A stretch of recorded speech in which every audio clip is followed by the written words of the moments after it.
पुढील प्रश्न पहा. तर पहा या त्रिकोणाचे 2 समान भाग केले आहेत. आयताचे समान भाग. पुन्हा पहा त्रिकोणाचे 2 समान भाग केले आहेत. मग पहा 2च समान भाग केलेली आकृती पहा कोणत्या पर्यायामध्ये दिलेली आहे? 3 नंबरच्या पर्यायामध्ये. वर्तुळाचे 2 समान भाग केले आहेत म्हणून यालाच तुम्हाला टिक करायचं आहे. तर पहा मुलांना तुम्ही वेगवेगळ्या स्पर्धा परीक्षेची तयारी करत आहात. मंथन, स्कॉलरशिप, ATS, बुद्धिवंत.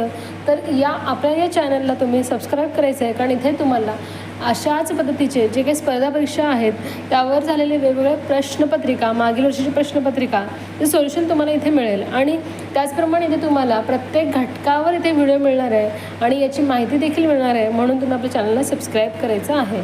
त्यानंतर पहा पुढील प्रश्न आकृतीचे पाण्यातील प्रतिबिंब ओळखा म्हणलेले आहे. पाण्यातील म्हणलेले आपल्याला मग पाण्यामध्ये काय लक्षात ठेवायचं आपल्याला? वरचा भाग खाली आणि खालचा भाग वर जातो हे आपल्याला लक्षात ठेवायचं. फक्त कीवर्ड्स लक्षात ठेवायचे आहेत जेणेकरून तुमचं उत्तर तुम्हाला लगेच मिळणार आहे पेपरमध्ये. तर पहा हा जो काही वरचा भाग आहे तो खाली कुठे गेलेला आहे पहा या ठिकाणी. इथे पहा उलट आकृती झाली हे आणि हे पर्याय तर इथे कॅन्सल झालं आहे. आणि पहा इथे तर वेगळ्याच पद्धतीने ते दाखवले म्हणजे हे देखील पर्याय कॅन्सल. म्हणजे आपलं बरोबर उत्तर काय आहे? 1 नंबरच्या पर्यायात. म्हणून यालाच तुम्हाला टिक करायचं आहे. पहा आपलं वेळ किती वाजतं परीक्षेमध्ये. त्यानंतर पहा आरशातील प्रतिमा म्हणलेलं आहे. आरशामध्ये जवळचा भाग जवळ आणि लांबचा लांब. आरशामध्ये वरचा भाग खाली जात नाही. उलट आकृती इथे होत नाही पर्याय म्हणून आपल्याला हे पर्याय कॅन्सल करायचं आहे. तर इथे पहा जवळचा भाग जवळ जायला हवं परंतु उलट नको आपल्याला म्हणून हे देखील कॅन्सल. त्यानंतर पहा इथे पहा तर इथे पहा 7 हे अशा प्रकारे दिसणार आहे आणि 2 पहा अशा पद्धतीनं. तर हे बरोबर आहे कारण इथे 7 उलट दिलेलं आहे हे कॅन्सल. म्हणजे 3 नंबरचा पर्याय बरोबर असणार आहे. याच पर्यायाला तुम्हाला गोल करायचं आहे मुलांना. तर असे अनेक टिप्स अँड ट्रिक्स मी माझ्या व्हिडिओच्या माध्यमातून तुम्हाला देत असते. म्हणून आपल्या चॅनलला तुम्ही फॉलो करायचं आहे आणि तुम्हाला याचा नक्कीच फायदा होणार आहे विद्यार्थ्यांनो. पुढील प्रश्न पहा. दंडगोलाला शंकू म्हटले, शंकूला वर्तुळ म्हटले, वर्तुळाला इष्टिकाची ती म्हणले, इष्टिकाची तिला चौरस म्हणले. तर आईस्क्रीमच्या कोणाचा आकार कोणता? आपल्याला तर माहीत आहे आईस्क्रीमच्या कोणाचा आकार कसा असतो? शंकू.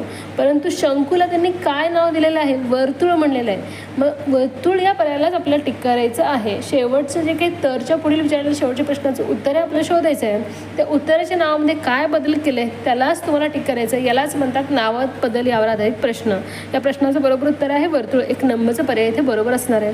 त्यानंतर पहा मोहन व यश यांच्या आजच्या वयात 6 वर्षाचे अंतर आहे. तर आणखी 10 वर्षांनी त्यांच्या वयात किती वर्षाचे अंतर असेल? तर पहा कोणत्याही 2 व्यक्तीमधील वयातील अंतर हे कधीच बदलत नसतं.